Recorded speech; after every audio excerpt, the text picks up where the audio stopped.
할렐루야. 예. 오늘은 에베소서 1장 3절로 6절에 있는 말씀을 가지고 찬송하리로다 하는 제목으로 말씀을 드리겠습니다. 하나님께서 사람을 창조하시면서 사람들에게 많은 선물을 주셨다고 봅니다. 하나님께서 만드신 피조물 가운데 사람만이 특별히 하나님의 형상과 모양으로 창조를 하셨습니다. 그리고 이 사람들은 모든 것을 표현할 수 있도록 그렇게 만드셨어요. 여러분, 우리가 사람 외에 어떤 피조물도 사람처럼 언어가 있다든지 글자가 있다든지 또 자신을 이렇게 잘 표현할 수 있는 그런 방법이 정확하게 있는 부분들이 없습니다. 오직 사람만이 하나님께서 그렇게 선물을 주셨습니다. 또 뭐 다른 그 피조물들도 뭐 이렇게 노래를 한다고 하지만은 사람처럼 정확하게 아름답게 노래할 수 있는 그런 능력이 부여된 그런 다른 피조물은 없습니다. 이것도 하나님께서 사람에게 특별히 주셨다고 하는 것입니다. 이 땅에 살아가는 많은 사람들이 노래를 합니다. 근데 그 노래를 보면 다 자신을 위한 그런 노래들이 많다라고 하는 것이죠. 자신이 기쁠 때 노래합니다. 또 때로는 어떤 때는 외로울 때도 쓸쓸할 때도 노래합니다. 또 간혹 어떤 때는 또 슬플 때도 노래합니다. 자기 자신을 위해서 자기를 위로하기 위해서 또 자기를 즐겁게 하기 위해서 노래할 때가 많다라고 하는 것이죠. 근데 성경은 우리에게 말씀하시는데 하나님께서 우리를 창조하시는 목적은 하나님을 찬송하기 위해서 우리를 지으셨다. 할렐루야. 그렇게 말씀하고 있습니다. 이사야서 43장 21절에 보면 우리에게 하나님께서 지으신 목적을 분명히 말씀을 하고 있는 것을 볼 수가 있습니다. 여기에 말씀 보니까 이 백성은 내가 나를 위해 지어나니 나를 찬송하게 하려 함이니라. 그렇게 말씀했습니다. 그러므로 이 성도들의 노래, 성도들의 찬양은 하나님을 위한 찬양이라고 하는 것입니다. 우리가 하나님께 온전한 영광을 돌리는 찬양이 되어야 된다고 하는 것입니다. 여러분, 우리가 하나님께 영광을 돌릴 수 있는 찬양이 될 수밖에 없는 것은 왜 그렇습니까? 오늘 이 성경 말씀 보니까 우리에게 신령한 복을 주셨다. 그렇게 말씀했어요. 신령한 복. 하나님께서 우리에게 신령한 복을 주셨기 때문에 우리가 찬송할 수밖에 없다. 그렇게 성경은 말씀하고 있습니다.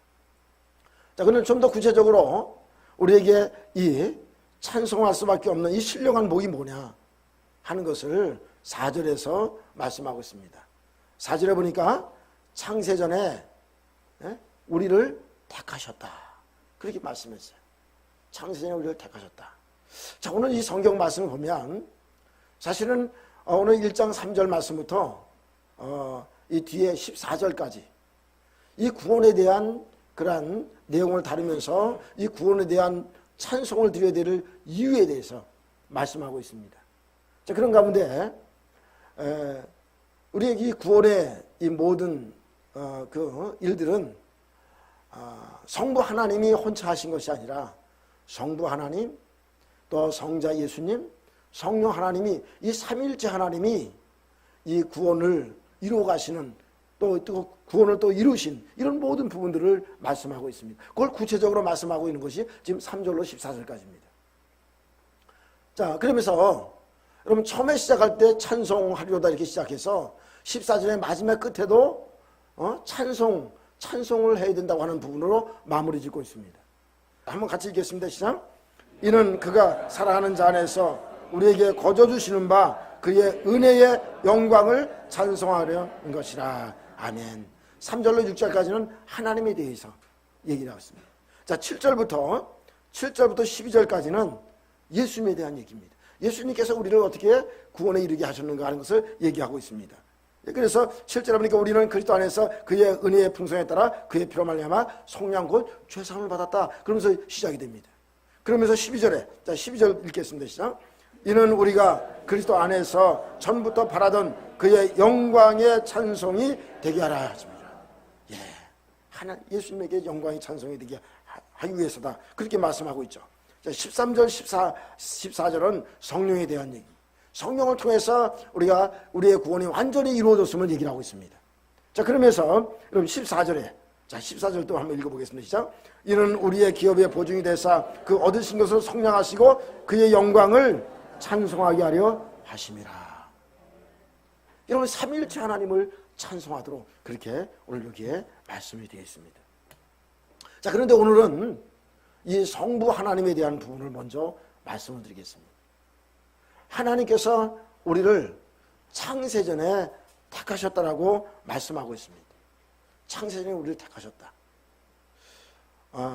여러분 우리가 지나치면서 읽을 때는 별로 또 이렇게 이 말씀의 의미가 좀 와닿지 않을 수도 있을 것입니다. 근데 여러분 가만히 한번 묵상해 보세요. 하나님께서 이 세상이 만들어지기 전에서부터 나를 알고 나를 택하셨다고 하는 것이 여러분 얼마나 이 신비한 일입니까? 여러분 이게 우리 사람으로서는 도저히 이해가 안 되는 일. 여러분 이 지구촌에 태어나서 죽는 사람이 살다가 죽는 사람이 한두 사람입니까? 지금 현재 지금 지구촌에 사는 사람만 지금 70억 인구입니다. 예? 시대를 지나서 이 지구촌의 종말이 올 때까지 이 땅에서 살다가 이 세상에서 죽은 사람들이 얼마나 많겠어요. 수도 없이 많은데 그 가운데 하나님께서 나를 어떻게 아시고 나를 택하셨다고 하는 것입니다. 여러분 놀라지 않습니까? 아무렇지도 않으세요? 할렐루야. 여러분 얼마나 감사합니다. 이걸 한번 가만히 생각해 보세요. 묵상해 보세요. 여러분 또 이 땅에 있는 많은 사람들이 종교를 갖고 있습니다. 근데 정말로 이 구원에 이르는 종교, 정말 하나님의 나라에 들어가서 하나님과 영원히 살 수 있는 그러한 신앙을 갖는 그 신앙의 종교가 바로 이 기독교 아니겠습니까? 많은 사람들이 이 땅에 있는 사람들이 엉뚱한 데 가서 엉뚱한 데 가서 기도하고 소원을 빌고 또 그들이 영생을 얻기 위해서 엉뚱한 데 가서 애쓰고 힘쓰는 그런 모습들을 우리가 보게 됩니다. 근데 하나님께서 우리를 창세전에 택하시고 부르셔서 우리가 정말로 살아계신 하나님, 창조주 하나님, 이 하나님을 바로 알고 믿고 그래서 그를 믿음으로 말미암아서 우리로 하여금 천국에 들어가 영생하도록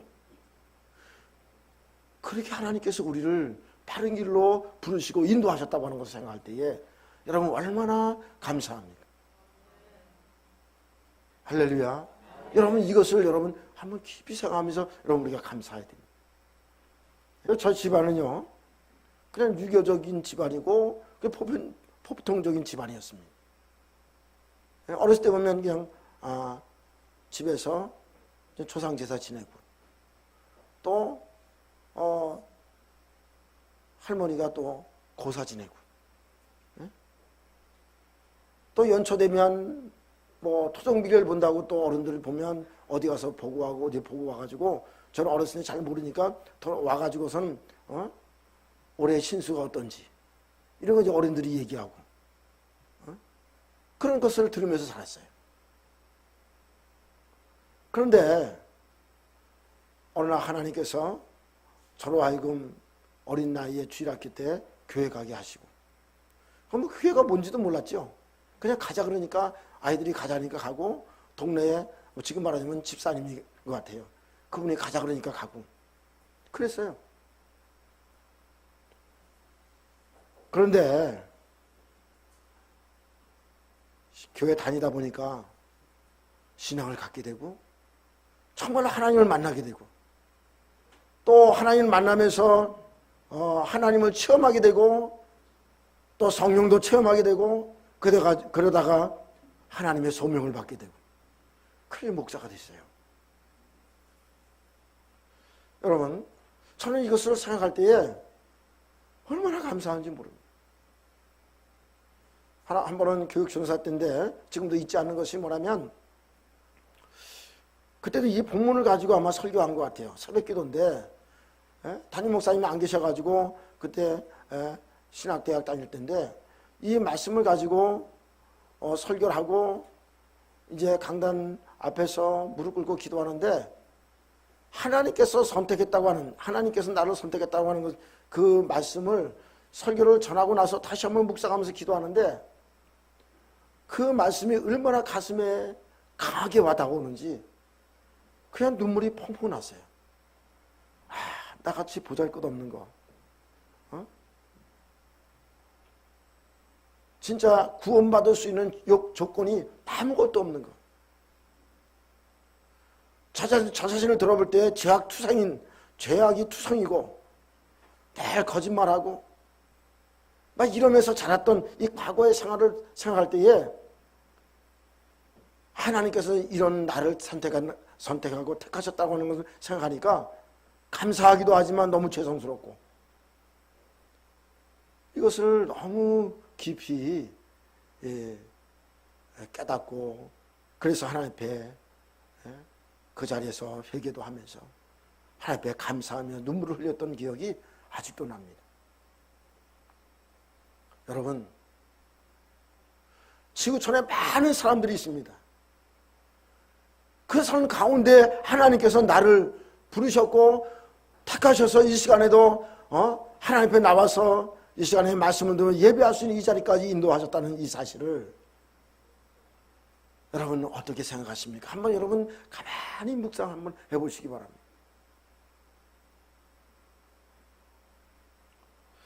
사도행전 13장 48절에 보니까 사도행전 13장 48절에 보면 이방인들의 구원받은 얘기가 나옵니다.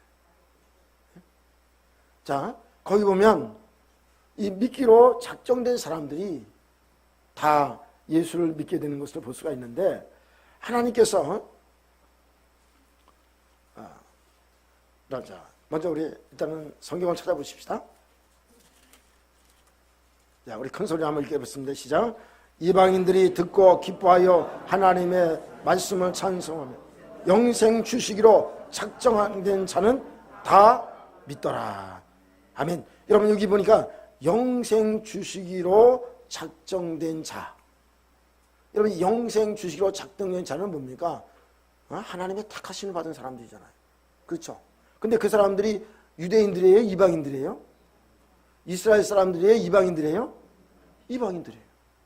하나님께서 이스라엘 사람들을 민족적으로 선택을 했지만 그러나 그 외에도 다른 나라 민족, 우리나라 같이 한국 사람들, 여러분 중국에 있는 사람들, 일본에 있는 사람들, 그 외에 동남아시아에 있는 사람들, 유럽에 있는 사람들, 저 남미에 있는 사람들, 할 것 없이 지구촌에 있는 사람들 가운데 하나님께서 선택한 사람들이 있다는 겁니다. 근데 그런 사람들이 복음을 받아들일 때에 여러분 그들이 다 믿게 되더라 그런 얘기입니다. 여러분 예수님을 믿습니까? 예수님을 여러분 구주로 지금 믿고 계십니까? 여러분 이방인 우리가 이제는 하나님께서 택하신 그런 사람들이 됐다고 하는 것입니다. 그 증거가 뭐냐? 우리가 예수님이 내 마음속에 믿어진다고 하는 것입니다. 여러분 내 마음속에 예수님이 믿어지고 예수님이 나의 구원자로 나의 인생의 왕으로 삼고 그분을 의지하고 살아가게 된다고 하는 것은 바로 내가 하나님에 의해서 택함을 받은 사람이 되었다고 하는 것입니다. 여러분 이 사실이 얼마나 감사합니까? 그래서 사도바울은 자신이 이렇게 선택되어진 것만 생각하더라도 찬송하리로다 하면서 여기에 이렇게 말씀하고 있는 것입니다. 근데 하나님께서 우리를 이렇게 선택하셨을 뿐만 아니라 어떻게 선택했다고 되어 있습니까? 다시 본문으로 들어가십시다. 4절의 말씀 보면 하나님께서 우리를 어떻게 선택했다고 얘기하냐면 자, 그 본문에 보니까 우리로 사랑 안에서 그 앞에 거룩하고 흠이 없게 하려고 선택하셨다. 여러분, 하나님께서 우리를 얼마나 사랑하셨으면 선택하셨을 뿐만 아니라 죄된 우리들을 흠이 없게 하시려고 그렇게 선택하셨다고 하는 그런 말씀하시면서 오늘 우리가 생각해야 될 것이 뭐냐면, 여러분, 우리의 신과 우리의 능력으로는 우리가 스스로 거룩해질 수가 없다는 겁니다. 우리의 노력으로는 안 된다는 거는, 우리의 힘으로 안 된다고 하는 것입니다. 그것을 우리가 어디서 알 수 있냐면, 여러분, 우리가 로마서 7장을 통해서 사도 바울의 고백을 통해서 알 수가 있습니다. 자, 로마서 7장 24절을 한번 보시죠. 오라 나는 공고한 사람이로다. 이 사망의 몸에서 나를 누가 나를 건져내랴. 그렇게 얘기를 합니다. 예. 자, 사도 바울은 자기가 원하는 바는 선을 행하는 것인데, 원하는 선을 행하게 되지 않고 자꾸만 죄를 짓게 되는 거예요. 그러니까 자기를 돌아볼 때, 오라고 나는 공고한 사람이로다. 이 사망에서 누가 나를 건져내랴. 자신이 노력해도 잘 안 되는 거예요. 자, 그것을 다시 한번 보겠습니다. 여러분 19절 한번 볼까요? 그 로마서 7장 19절, 19절, 20절 같이 있습니다. 시작. 내가 원하는 바 선을 행하지 아니하고 도리어 원하지 아니하는 바 악을 행하는도다. 만일 내가 원하지 아니하는 그것을 행하면 이는 내 속에 거하는 죄니라. 아멘. 그래서 21절에 그러므로 내가 한 법을 깨달으노니 곧 선을 행하기 원하는 나에게 악이 함께 있는 것이로다. 여러분, 우리 사람들에게 이 죄악, 이 악이 있기 때문에 우리가 아무리 선을 행하려고 하고 아무리 우리가 거룩하게 하려고 거룩되게 노력을 해도 안 된다고 하는 것입니다. 그래서 오라는 공고한 사람이로다. 이 사망의 몸에서 나를 누가 건져내랴. 그렇게 얘기를 합니다. 자, 25절도 한번 같이 읽어보겠습니다. 25절 시작. 우리 주 예수 그대로 말미암아 하나님께 감사하리로다. 그런즉 내 자신이 마음으로는 하나님의 법을, 육신으로는 죄의 법을 섬기노라. 그렇게 말씀했습니다. 여러분, 마음으로는 하나님의 법을 섬기기를 원하고, 하지만 자꾸만 육신은 어떻게 해요?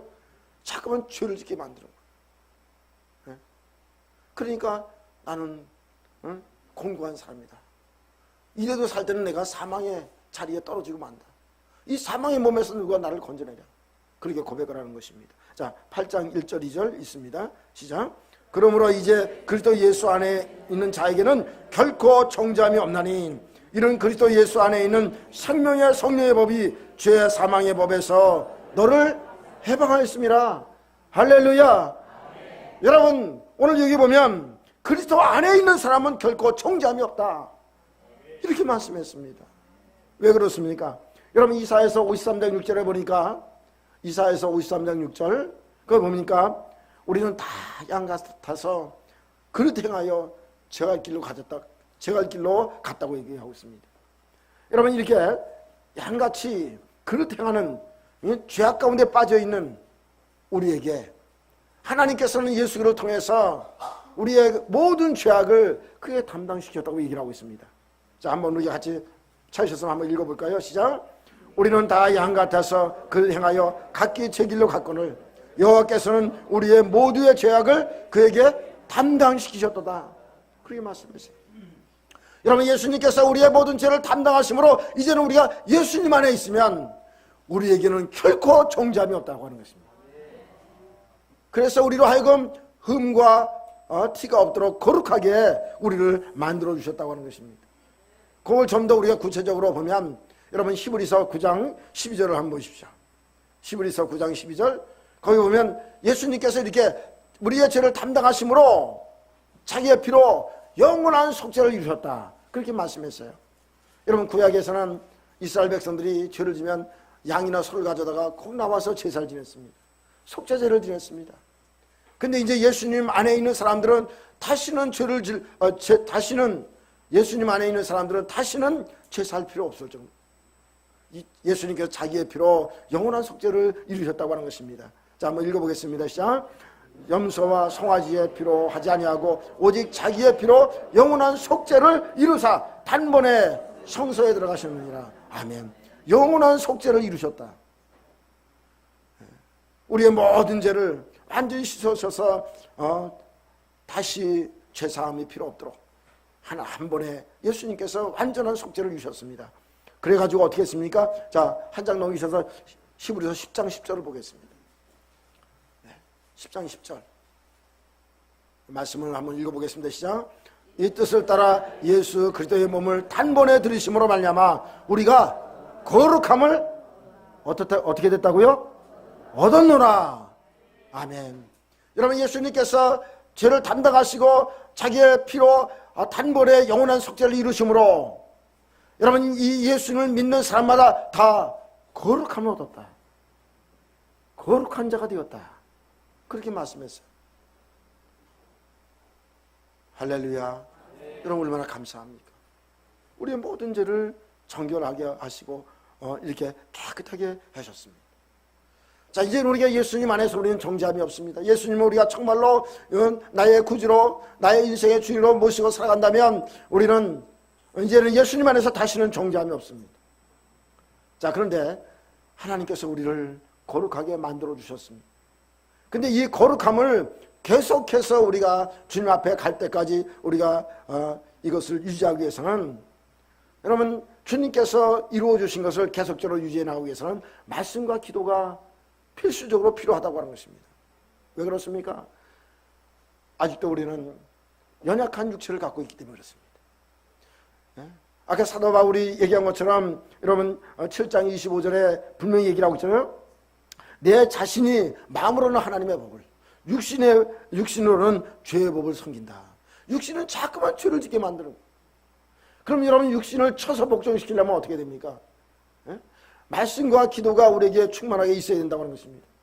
말씀으로 충만하고 우리가 기도함으로 성령의 인도하심을 받아서 나의 육신을 쳐서 복종시키고 성령의 온전한 인도하심을 따라서 우리가 살아갈 때에 이 거룩함을 유지해 나갈 수 있다고 하는 것입니다. 여러분 믿습니까? 예, 자, 로마서 8장을 다시 한번 또 보도록 하겠습니다. 로마서 8장 12절로 14절, 예, 우리 같이 한번 읽겠습니다. 시작. 그러므로 형제들아, 우리가 빚진 자로 돼 육신에게 져서 육신대로 살 것이 아니라 너희가 육신대로 살면 반드시 죽을 것이라되 영으로서 몸을 행실을 죽이면 살리니 무릇 하나님의 영으로 인도함을 받는 사람은 곧 하나님의 아들이라. 아멘. 여러분, 오늘 여기 보니까 육신대로 살면 반드시 죽는다 그랬어요. 그러면 어떻게 하라고요? 영으로서 몸의 행실을 죽이라고 그랬어요. 여러분, 우리가 성령으로 충만케 돼서 우리의 육신의 몸을 쳐서 복종시킬 수 있는 그런 자리로 우리가 들어가야 된다고 하는 것입니다. 자, 갈라디아서 5장으로 한번 가겠습니다. 5장 16절과 17절 있습니다. 시작. 내가 이르노니 너희는 성령을 따라 행하라. 그러면 육체의 욕심을 이루지 아니하리라. 육체의 소용은 성령을 거스리고 성령은 육체를 거스르나니 이들이 서로 대적함으로 너희가 원하는 것을 하지 못함이라. 아멘. 예, 너희는 성령을 쫓아 행하라. 그러면 육체의 욕심을 이루지 않는다는 거예요. 예. 여러분, 이렇게 성령을 쫓아 강하게 인도함을 받기 위해서는 뭐가 필요하냐? 말씀과 기도가 필요하다는 거예요. 하나님께서 아브라함과 그 자녀들을 선택을 하셨습니다. 그 선택을 하시면서 하나님께서 하시는 말씀이 왜 선택했느냐? 하나님의 말씀을 지켜 행하도록 내가 택했다. 그렇게 얘기를 합니다. 여러분, 하나님의 백성은 하나님 말씀대로 살 때에 거룩함을 따라 살아갈 수 있고요. 하나님 말씀대로 살 때에 우리가 이 땅에서 하나님의 영광을 드러낼 수가 있습니다. 그리고 하나님의 따라 말씀에 따라 끝까지 살아갈 때에 하나님 앞에 온전히 설 수가 있는 것입니다. 창세기 18장 19절에 보면 하나님께서 이 아브라함을 택한 이유에 대해서 말씀하고 있습니다. 내가 그로 그 자식과 권속에게 명하여 여호와의 도를 지켜 의와 공도를 행하게 하려고 그를 택하였나니 그렇게 말씀하고 있습니다. 예. 그래서 이 아브라함은 하나님의 택하신 뜻을 알고 그 하나님의 말씀대로 그대로 순종하는 모습을 보게 됩니다. 여러분, 창세기 26장 5절을 한번 보십시오. 자, 한번 찾아보세요. 창세기 26장 5절.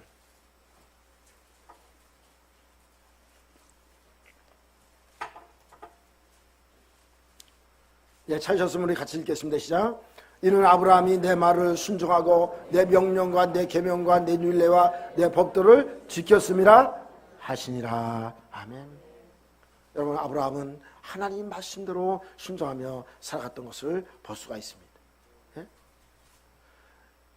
여러분, 신약에서는 예수님께서 우리를 택하신 목적이 뭐냐 하는 부분을 얘기를 하고 있습니다. 여러분, 요한복음 15장 16절에 보면 예수님께서 우리를 택하신 이유에 대한 그런 부분을 말씀하고 있습니다. 오늘 우리가 하나님이 나를 택하신 것을 뜻을 우리가 분명히 알고 하나님 말씀대로 살아갈 때에 여러분, 하나님께서 원하시는 아름다운 열매를 맺으며 살아갈 수 있다라고 하는 것입니다. 자, 찾으셔서 한번 읽어보죠. 시작. 너희가 나를 택한 것이 아니요 내가 너희를 택하여 세워나니 이는 너희로 가서 열매를 맺게 하고 또 너 열매가 항상 있게 하여 내 이름으로 아버지께 무엇을 구하든지 다 받게 하려 함이라. 아멘.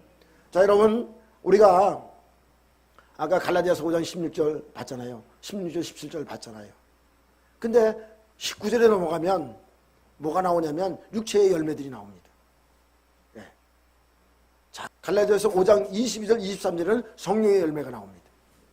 자, 우리가 정말로 하나님의 택하심을 알고 하나님의 말씀에 따라 그대로 순종하여 나갈 때에 성령을 쫓아 행할 때에 여러분, 육체의 열매가 끊어지고 성령의 열매가 맺어지는 것입니다. 여러분 믿습니까? 예, 그런 삶을 살아가기를 주님은 원하시고 있다고 하는 것입니다.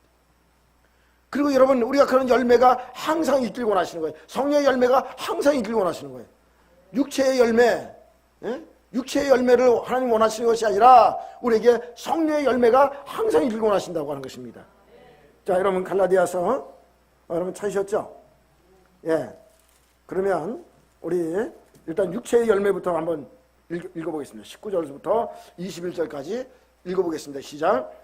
육체의 일은 분명하니 곧 음행과 더러운 것과 호색과 우상숭배와 주술과 원수 맺는 것과 분쟁과 시기와 분냉과 당짓는 것과 분열함과 이단과 투기와 술 취함과 방탕함과 또 그와 같은 것들이라. 전에 너에게 경계한 것 같이 경계하노니 이런 일을 하는 자들은 하나님의 나라를 유업으로 받지 못할 것이요. 아멘. 여러분, 우리가 아까 로마서 8장의 말씀처럼 로마서 8장 12절로 14절에 나와 있는 것처럼 우리가 육체를 영으로 육체의 행실을 죽이면 예? 우리가 산다 그랬잖아요. 예. 그리고 성령의 인도함을 받는 사람이 누구라고요? 하나님의 아들이라고 그랬습니다. 자, 읽으면 우리가 성령을 쫓아 행하면 육체의 욕심을 이루지 않고 이 육체의 열매들이 다 끊어지는 것입니다. 그리고 우리가 성령을 쫓아 행하면 어떤 열매가 맺어집니까? 자, 22절 23절. 자, 있습니다. 시작. 오직 성령의 열매는 사랑과 희락과 화평과 오래 참음과 자비와 양성과 충성과 오리와 절제니 이 같은 것을 금지할 법이 없느니라. 아멘. 여러분, 이 성령의 열매가 풍성하게 맺어지길 바랍니다. 예? 그래서 여러분들 삶 속에 사랑이 넘치길 바랍니다. 예? 정말 사랑으로 서로 종로로 살아고 사도 바울께서는 이 갈라디아 성도들에게 편지를 했습니다. 그래서 여러분, 오늘 우리가 이 사랑으로 정말로 서로 종로로 살 수 있는 이 사랑으로 섬기는 그런 믿음의 삶이 되어야 된다고 하는 것입니다. 예? 그러므로 여러분, 오늘 우리가 이것을 기억하고 우리는 주님의 제자로서 정말로 다른 사람을 섬기고 하나님의 몸된 길을 잘 섬기고 이 섬김의 삶을 살아가는 것이 진정한 그리스도의 삶을 살아가는 사람이요, 이 열매를 맺는 믿음의 사람이라고 하는 것을 성경은 말씀하고 있는 것을 볼 수가 있습니다. 자, 여러분, 자, 지금 갈라디아서 여러분 찾아주셨으니까 5장 13절 14절을 읽겠습니다. 5장 13절 14절. 자, 읽겠습니다. 시작. 형제들아, 너희가 자유를 위하여 부르심을 입었으나 그러나 그 자유로 육체의 길을 삼지 말고 오직 사랑으로 서로 종로하라. 온 율법은 내 이웃 사랑하기를 내 자신같이 하라 하신 한 말씀에서 이루어졌나니, 그렇게 말씀했어요. 이루어졌나니. 여러분, 우리 부민교회 성도님들은 정말로 성령을 쫓아 행함으로 이 사랑을 가지고 서로 종로로 할 수 있기 바랍니다. 그래서 정말로 다른 사람을 섬기는 그 섬김의 자리에 들어갈 수 있도록 우리가 힘쓸 수 있기 바랍니다. 여러분, 섬긴다는 건 쉽지 않습니다. 그래서 우리가 주님을 위해서 헌신하고 우리가 어떤 일을 하든지 우리가 교회에서 일하든지 아니면 다른 사람을 섬기든지 이 섬김의 자리에서 우리가 그냥 섬기려고 하면 안 됩니다. 우리가 예수님을 바라보면서 섬겨야 됩니다. 예수님의 놀라운 희생과 사랑을 우리가 기억하면서 우리가 섬기는 자리로 들어가야 됩니다. 여러분 믿습니까? 여러분 우리가 어떤 복을 받으려고 내가 이렇게 하면 복을 받겠지. 이렇게 하면 하나님께서 내 기도 응답을 빨리 주겠지. 여러분 이런 어떤 소원 성취를 위한 헌신과 그런 섬김은 우리 기독교적인 게 아닙니다.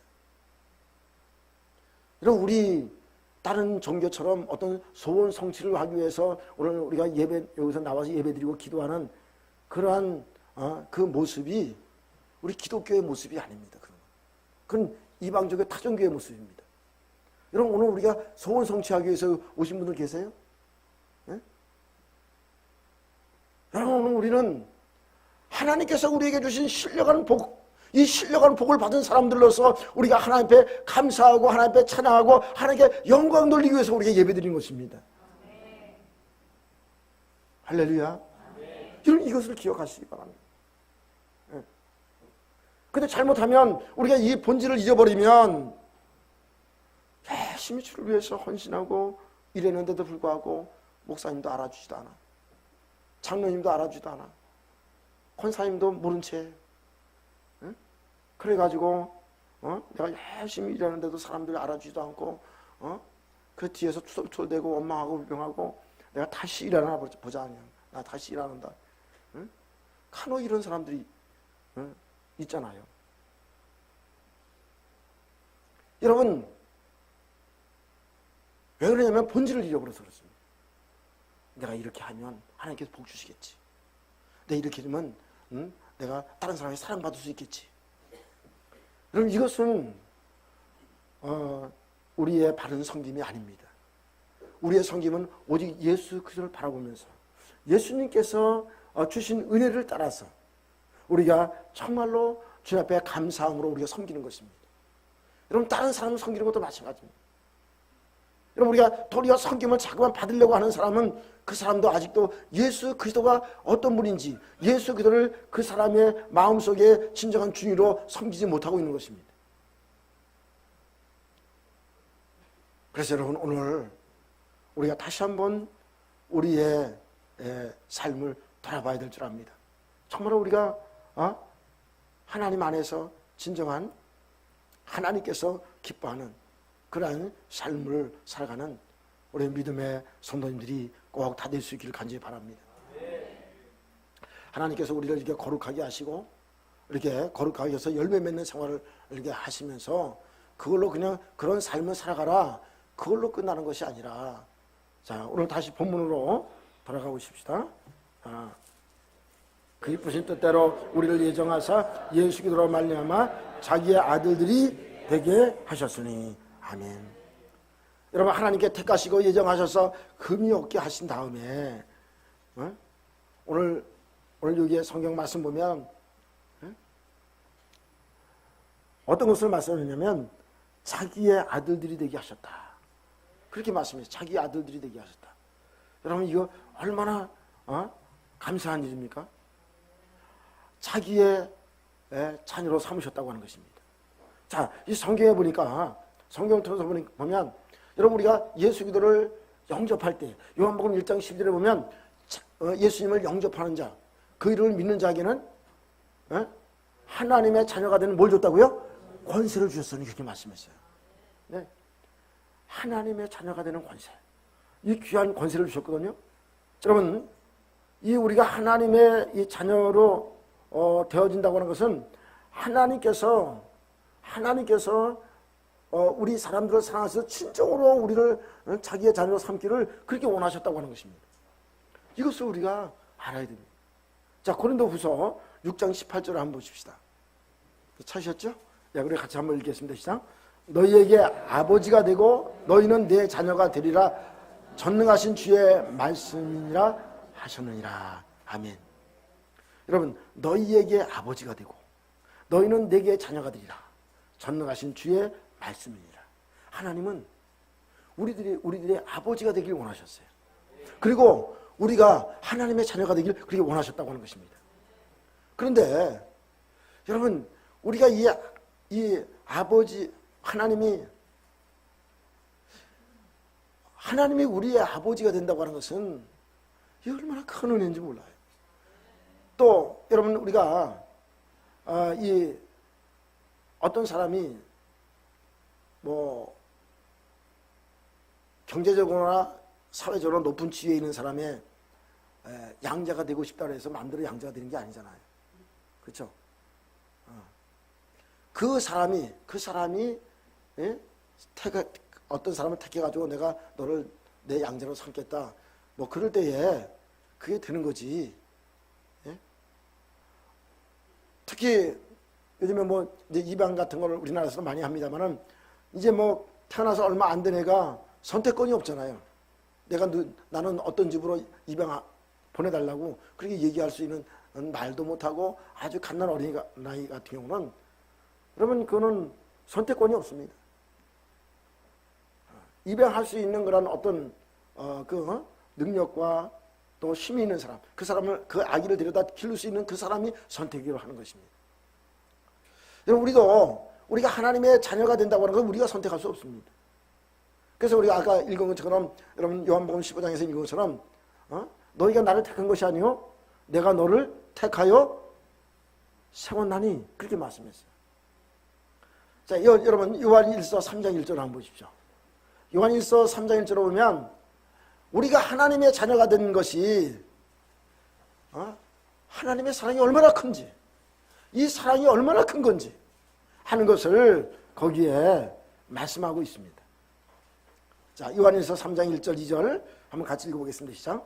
보라, 아버지께서 어떠한 사랑을 우리에게 베푸사 하나님의 자녀라 일컬음을 받게 하셨는가. 그러하도다. 그러므로 세상이 우리를 알지 못하면 그를 알지 못함이라. 자들아, 우리가 지금은 하나님의 자녀라. 장래에 어떻게 될지는 아직 나타나지 않았으나 그가 나타나시면 우리가 그와 같은 줄을 아는 것은 그의 참모습 그대로 볼 것이기 때문이니. 아멘. 여러분, 3장 1절에 보니까 보라, 아버지께서 어떠한 사랑을 우리에게 베푸사 하나님의 자녀라 일컬음을 받게 하셨는가. 하나님께서 큰 사랑을 베풀어서 우리로 하여금 하나님의 자녀라고 일컬음을 받게 만드셨다고 하는 이 하나님의 사랑을 여기서 얘기를 하고 있습니다. 여러분, 2절에 보면 사랑하는 자들, 우리가 지금은 하나님의 자녀라는 거예요. 여러분, 다 예수님 믿으시죠? 여러분, 하나님의 자녀들입니다. 근데 여러분, 놀라운 사실은 뭐냐면 예수님이 재림하셨을 때에 예수님이 나타나시면 우리가 그와 같은 줄을 알게 된다는 거예요. 예수님과 같은 줄을 알게 된대요. 예수님은 하나님의 아들이잖아요. 우리도 하나님의 자녀라는 겁니다. 여러분, 믿습니까? 이렇게 알게 된다고 하는 것입니다. 네? 그래서 예수님의 참모습을 보면서 내가 예수님을 닮았구나, 나는 하나님의 자녀구나, 이걸 알게 된다고 하는 것입니다. 여러분, 예수님께서 재림하실 그때를 여러분 기대하시기 바랍니다. 그런데 이렇게 우리가 하나님의 자녀가 되는 것은 여러분 어떤 조건이나 어떤 대가가 지불되는 것이 아니라고 하는 것입니다. 자, 오늘 다시 본문으로 돌아가겠습니다. 자, 본문 6절을 한번 보겠습니다. 이는 그 안에서 우리에게 거저 주신 바 그의 은혜의 영광을 장성하게 하려는 것이다. 아멘. 여러분, 우리가 하나님의 자녀가 되는 거, 하나님의 자녀가 되는 거 어떤 거라고요? 그가 사랑하시는 자 안에서 우리에게 어떻게 주신 바 되었다고요? 어떻게? 거저 주신 바. 여러분, 우리가 하나님의 자녀가 되는 거, 여러분, 거저 주신 바 되었대요. 이게 놀라운 은혜를 우리에게 주신 거예요. 이걸 다르게 표현하면 하나님의 은혜라고 얘기하죠. 하나님의 은혜. 여러분, 우리가 하나님의 은혜, 하나님께서 거저 주시는 바 그 은혜를 입어서 우리가 하나님의 자녀가 된 겁니다. 우리가 하나님 자녀가 되기 위해서 어떤 노력도 하지 않는 거저 되는 거예요. 거저. 예? 여러분 이 은혜를 이 하나님의 은혜를 헛되이 받지 말라고 얘기를 하잖아요. 하나님의 은혜를 너희가 헛되이 받지 말라 사도 바울이 고린도 교회 성도들에게 얘기를 합니다. 여러분 공짜고 거저 주는 거 이런 거 때려왔던 사람들은 별 볼일 없이 생각하는 경우가 많아요. 그래서 여러분 우리가 예수 믿으면 천국 간다고 여러분 복음 전해보세요. 그러면 사람들이 그래요? 너무 이거 알려주셔서 너무 감사합니다. 그러면서 감격하면서 여러분 예수 믿는 사람들이 몇 분이나 됩니까? 예? 여러분 그런 분들만 만나면 여러분 금방 전도가 잘 되어지고 교회들이 교회가 코끝마다 막 꽉꽉 차고 교회들이 아름답게 세워지고 막 그럴 거예요. 거저 주는 바 되니까 사람들이 별 볼일 없이 생각할 때가 많습니다.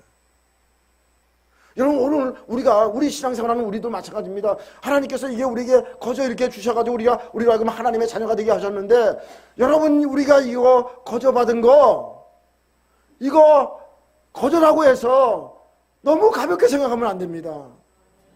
우리가 소중하게 생각해야 됩니다. 여러분 우리는 거저 받지만은 하나님은 자기 아들을 시험시키는 엄청난 대가를 치렀습니다. 이 사실을 우리가 기억을 해야 됩니다. 여러분 세상에는 공짜가 없는 거예요. 네.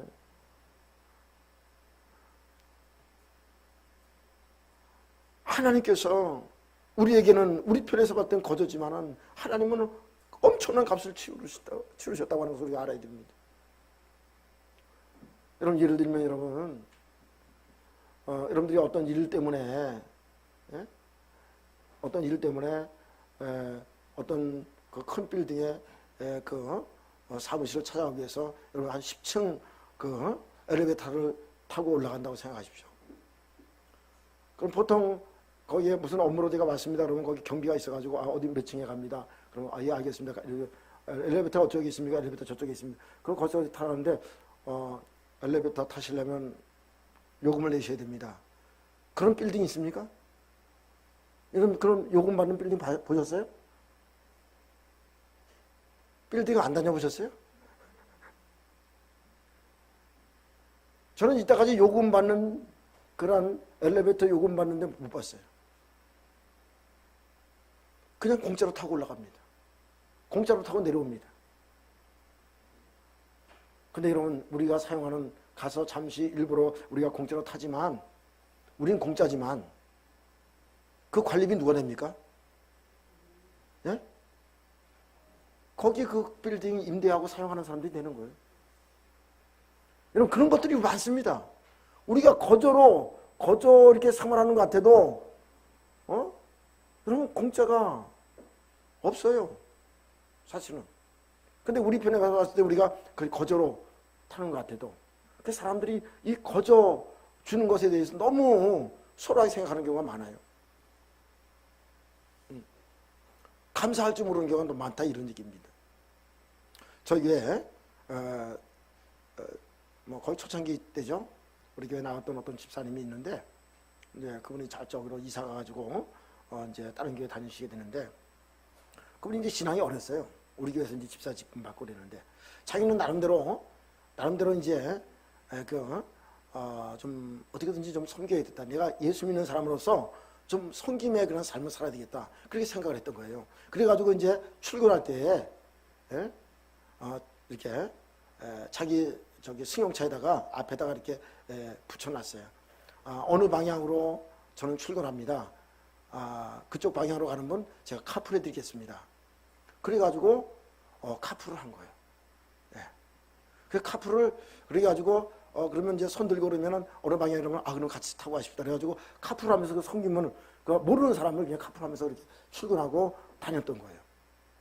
그 다녔는데 한 번은 어떤 일이 있었냐면 어떤 사람을 타고 간 거예요. 그 이제 방향이 조금 가다가 어느 쯤에서 달랐던 것 같아요. 근데 그분이 카풀한 사람 그분까지 회사까지 태워다 주고 이렇게 출근하기는 좀 곤란하잖아요. 그러니까 죄송합니다만 저는 이쪽 방향으로 가야 되니까 이쪽에서 조금 이렇게 가시면 아마 되실 겁니다. 그래서 여기서 좀 내리시다 했더니 이 사람이 화를 내면서 카풀 해주려면 똑바로 하지. 이따위로 하냐고. 그래가지고 카풀 해줬다 도리어 욕먹고 아침에 출근하는데 기분 잡치고 다시는 안 한다. 응? 그래서 C자가 나와가지고 그 다음부터 안 했다는 거예요. 그래서 목사님 제가 그렇게 하다 이렇게 상처받아가지고 못하고 있습니다. 그래도 해야 되나요? 믿음이 되시면 하면 좋지요. 근데 힘드시면 안 하셔도 됩니다. 그랬어요.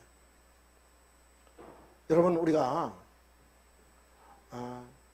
갈라디아서 보면 어떤 말씀이냐면 우리가 어떤 선을 행하다가 때로 어렵고 힘들 때가 있거든요. 그래도 참고 견디면 반드시 하나님께서 갚아주세요. 그런데 그것을 감당하는 믿음이 안 되시면 뭐 중단해야 되겠죠. 여러분 갈라디아서 6장 9절 말씀 한번 보겠습니다. 6장 9절. 자, 읽겠습니다. 시작. 우리가 선을 행하되 낙심하지 말지니 포기하지 아니하면 때가 이름에 거두리라. 아멘. 그래서 여러분 우리 성도님들은 어쨌든 좀 이렇게 섬김에 인색하면 안 돼요. 섬기는 생활에 인색하면 안 돼요. 나는 어떻게 하면 섬길까? 어떻게 하면 좋아할까? 하는 그런 생각을 가져야 돼요. 네. 자, 어쨌든 우리는 이렇게 하나님의 은혜로 값없이 우리가 하나님의 자녀가 됐다고 하는 것을 여러분 기억하셔야 됩니다. 로마서 3장 24절에 그리스도 예수 안에 있는 성령으로 말미암아 하나님의 은혜로 값없이 의롭다 하심을 얻었다. 값없이.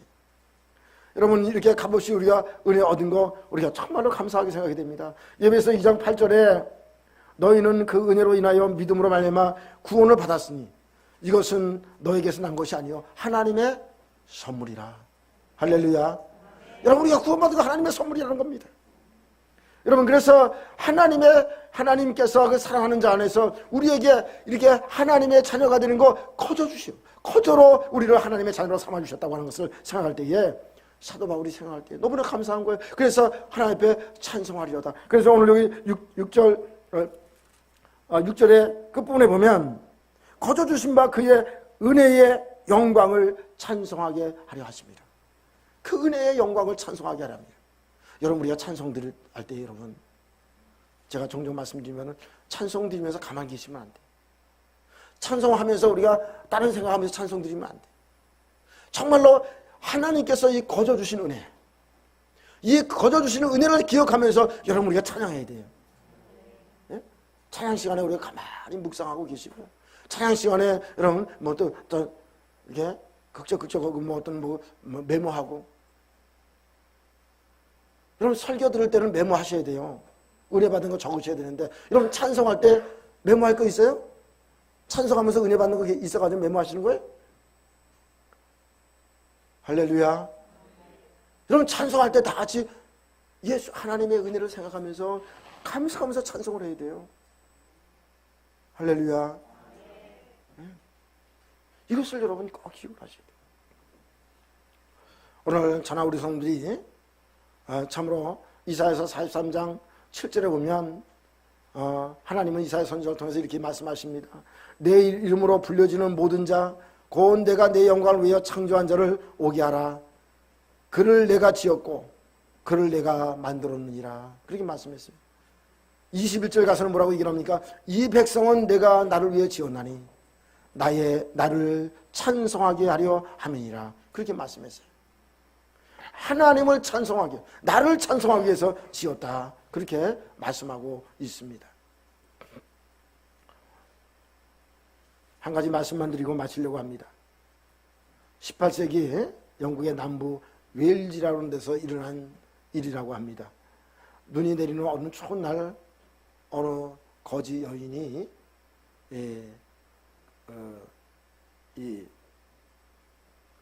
그렇게 뭐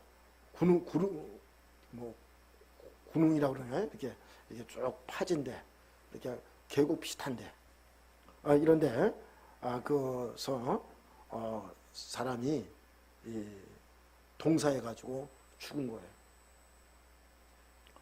지나가다 어떤 사람들이 보고 거기들 지나가다 시체를 발견하고 죽은 사람을 이렇게 이제 파묻어 주려고 하다가 그 여인을 이제 이렇게 움직여 보니까 그 안에 아기가 있는 거예요. 그 아기를 꼭 껴안고 그 이렇게 아기를 덮어가지고 그렇게 거기에 아기가 얼지 않도록 하고 자기는 그 아기를 위해서 얼어서 세상을 떠난 거예요. 그래서 그 여인은 거기다 그 사람들이 파묻어주고 그 아이를 데리고 와서 키우게 됩니다. 자라면서 어머니가 자기를 그렇게 그 살렸다고 하는, 낳아서 살렸다고 하는 얘기를 그 아이는 듣고 자랐습니다. 그 사람의 이름이 뭐냐면 데이비드 로이즈 조지라고 하는 사람입니다. 이 사람이 이렇게 그 은혜를 기억하면서 열심히 공부하고 자랐습니다. 그 나중에 영국의 유명한 수상이 되었습니다. 실제로 있었던 일. 부모의 그런 놀라운 은혜와 사랑을 기억하고 그걸 보답하기 위해서 그의 삶을 힘있게 또 그것을 바라보면 하나님 부모가 자기를 어머니가 자기를 사랑한 어머니가 자기를 그렇게 사랑하고 살려준 그것을 기억하면서 그가 성장해서 후에는 영국의 그 가장 역사상 위대한 정치가 중 한 사람으로 꼽힐 정도로 그렇게 그가 세워졌다고 하는 것입니다. 여러분 오늘 우리가 이 찬송하리로다 3절로 6절에 하나님께서 우리의 구원을 계획하셨잖아요. 그래서 우리로 하여금 이 구원에 이르도록 하신 이 놀라운 사건, 이 하나님의 이 놀라운 은혜, 여러분 이것을 우리는 꼭 날마다 순간마다 잊지 말아야 됩니다. 여러분 기도할 때도 우리가 찬양할 때도 우리가 하나님을 섬길 때도 우리가 다른 사람을 섬길 때도 우리가 늘 이것을 기억하시기 바랍니다. 거둬주신 하나님의 은혜, 이걸 절대 잊지 말고 우리가 온전히 우리가 하나님을 늘 잘 섬겨 나갈 수 있는 우리 모두가 꼭 되어지기를 주님의 이름으로 축원합니다. 그래서 하나님께 온전한 영광 돌리는 저와 우리 성도님들, 하나님의 더욱더 큰 축복 가운데 살아가는 우리 믿음의 성도들이 다 되시기를 다시 한번 주님의 이름으로 축복합니다. 아멘. 우리 말씀을 생각하시면서 한번 우리 기도하도록 하겠습니다.